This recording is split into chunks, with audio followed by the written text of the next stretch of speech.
I want everybody to know that they can change their life at any time. I want every business to know that once they get back to their origin stories of what they were founded upon, they can reignite themselves, reignite their passions for success.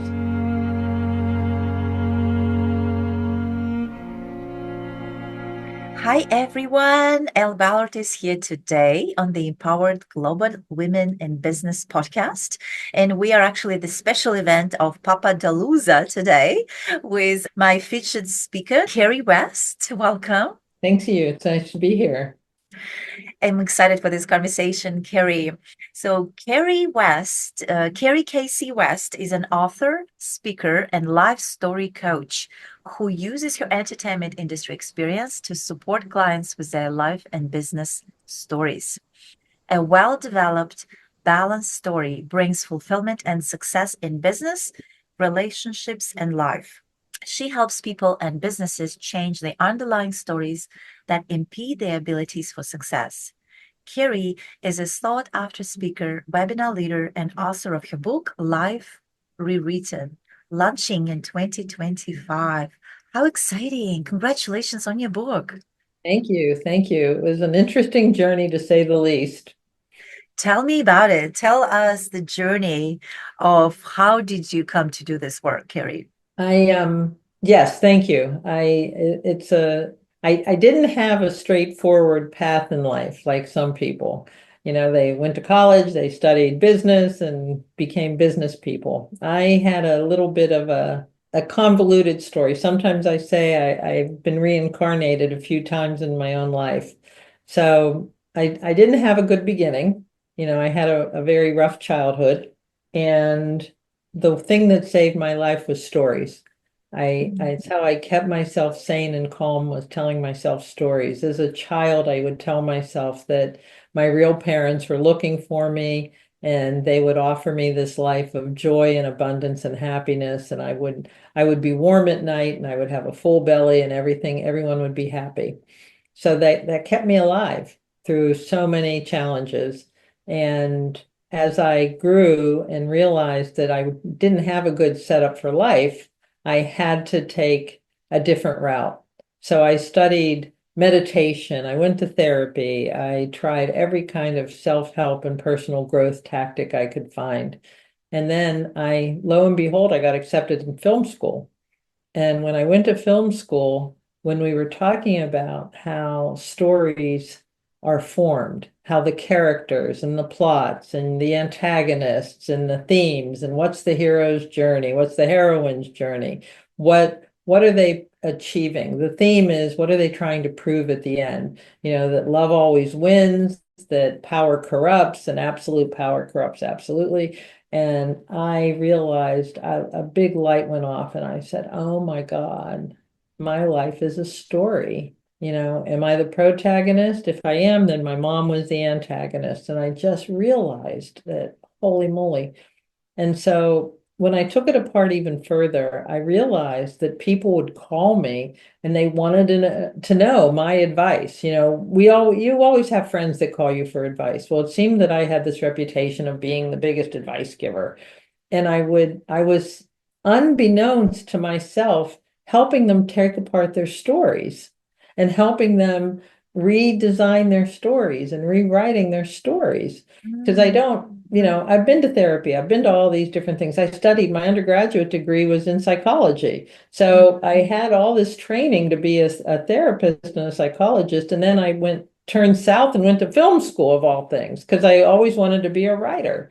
And so I have this very eclectic background, and it just set me up for this whole new world I was going to explore, which was helping people change their stories. Even when I went to work in business, I was a business consultant. And what did I do? I worked with businesses to change their stories. Now, we didn't call it that, business called it something else, change management or operational readiness or whatever they wanted to call it. But when you take it apart, it was changing their stories. It was Mm. understanding the characters and their stories and how they interacted with the characters and their stories. and how they moved forward with the characters in their stories. And what's the theme? What are we trying to achieve with this product we're building? What are we trying to do with the business vision? You know, you might call it your vision or your mission statement. That's the theme of your story.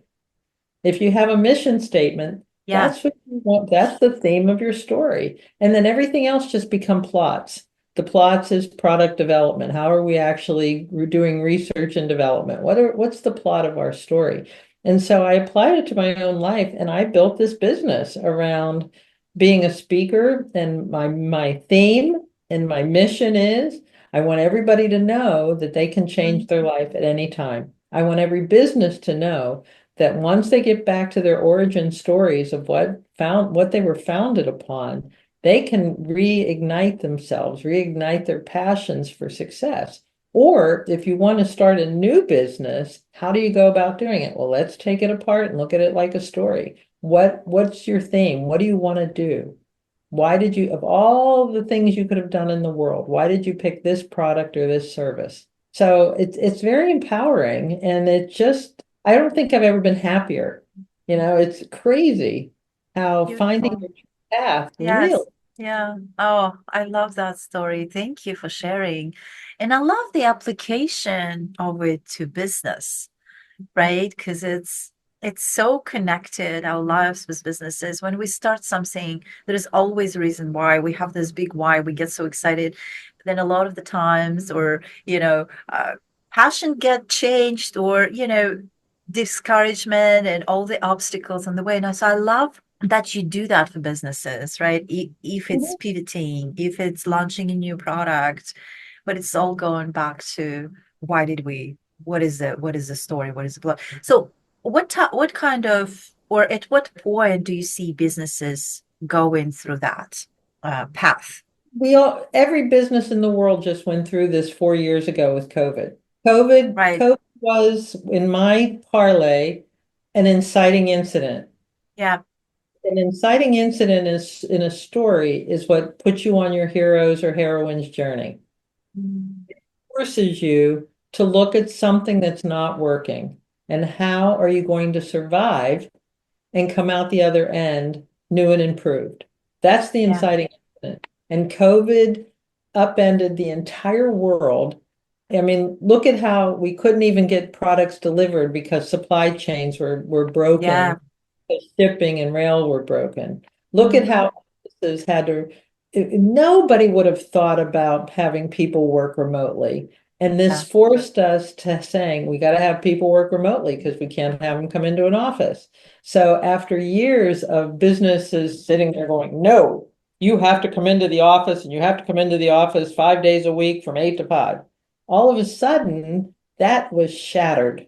And now we have remote and hybrid workspaces.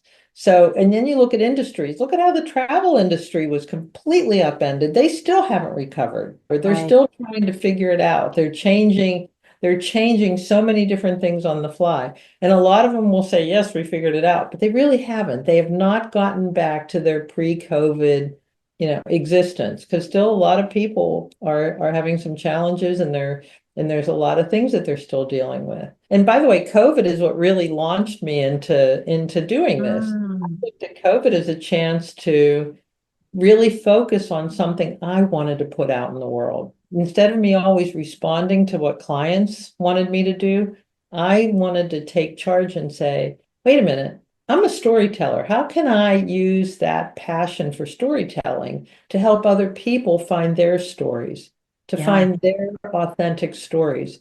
And I love that you work with women, because women have so much to offer. And yet we still have that story in our head about Exactly. who do I think I am? Am I allowed to? Yep. Imposter syndrome, Imposter. all Hmm. things that eek, am I good enough to do this? And those are the stories I want to end in the world. If we can end those stories for women, I would be complete. Oh, I love that. The pen is in your hand is the title. How do you work with clients? And we mentioned women specifically when they think there is no story. when they think that they don't have a story. What do I write about? There are all these stories, climbing Mount Everest, all this impressive, right? And we sometimes compare ourselves to those, right? And then Yeah. we look at ourselves and we think there is no story to share. Yep. What is your advice? The first thing I talk to people about is the characters in their life. And the characters are big clues to why we think the way we do. And it started from the time we were born. When we were born, we are a blank slate. We're just a Yeah, tiny baby. And we pick up so many story cues and elements from our environment, from our families, from the people around us. We learn to speak our primary language, even, if it's English, Spanish, French, Dutch, whatever our primary language is, that's the first thing we learn. And we yeah, learn that from our families. And then we learn about who we are in the world. I grew up with first generation Americans. They were immigrants and they came from the old country. They came from Italy and Eastern Europe. And so my role as a woman was defined. My role as hmm a woman, and my mother drilled it into me every day. You will get married and you will have kids and you will take yeah, care of a house for your husband. I fought that tooth and nail. right. I'm in a long-term relationship now, but I refuse to get married. He and I have made a pact that we're not going to get married. And I'm good with that. Yeah, I think every day we choose to be together. We don't need to be married to do that. But it was no. drilled in my head that if Yeah, I wasn't a wife and a homemaker, I wasn't a valued member of society. And sometimes these stories are generational. So I think a yeah, lot of women today, even though they may not have had that story directly, it's in our DNA. And even if you look at the world around us and you look at the challenges in our country of how women are devalued and hmm how women are not allowed to make choices and not allowed to do things, we still have to follow what our husband says, or look at in other countries how women are treated. It's still something that we have to acknowledge. And when you can acknowledge it, I'm not saying you have to accept it, but when you can acknowledge it, then you can put the pen in your hand and say, how am I going to address that for me? And part of that is, I'm not saying you have to change the world. I'm not saying you have to change your mother or you have to change how your sisters view things or change how all your friends see things. On the contrary, I'm saying accept how everybody else is, but look at what you can do for yourself. yeah. Because sometimes I think we are so influenced, right? To your point, we grow up with it, and that's all we know. And it's sometimes hard to get outside of that and see, because Yeah, what if I get judged? What if there are so many what ifs, but that is also that such big cloud that doesn't let us really give that authentic voice and share the world needs to hear, that other women need to hear, right? yes. Worldwide. We feel so safe in our old ways because they're Yeah, comfortable. And believe me, even me saying this out loud now, I can even think in my head how I have to couch the words so that I'm safe. I don't want to say something that's going to freak somebody out. Who could I possibly freak out? I'm just talking about my experience and my opinion. You don't yeah, have to accept it. You can keep, I'm not trying to force anybody into yeah. this. This is what worked for me.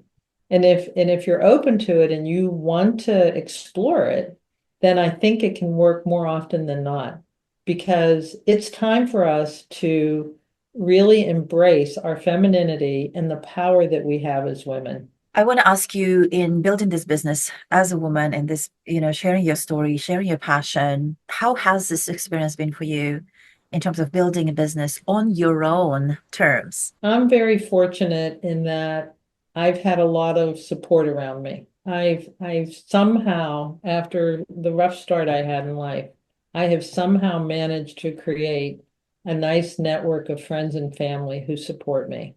And when I have that moment of doubt, which we all do, promise you, I worked with celebrities. They have lots of moments of doubt. I don't care how successful you are, they have Yeah. moments. And when you have that, have somebody you can rely on to get you through the doubt. That's the biggest thing. And whether it be a coach or a therapist or a best friend, somebody to help you get through the doubt. And go for it. Write it out. Practice it.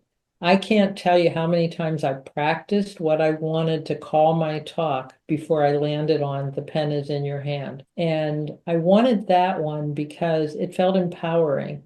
It Yeah. felt like I could say to somebody, you're in charge of your story. Mhm. Because I didn't want to, sometimes I see people go around and say, well, just, it's your fault. Don't blame everybody. And I don't think that's kind.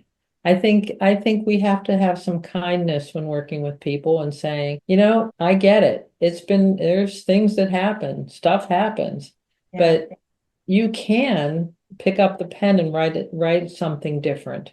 You can change that. And it Mhm. starts with you, which you would think would be empowering because if you're always working with other people and if they're always in charge of everything, then you don't have the power.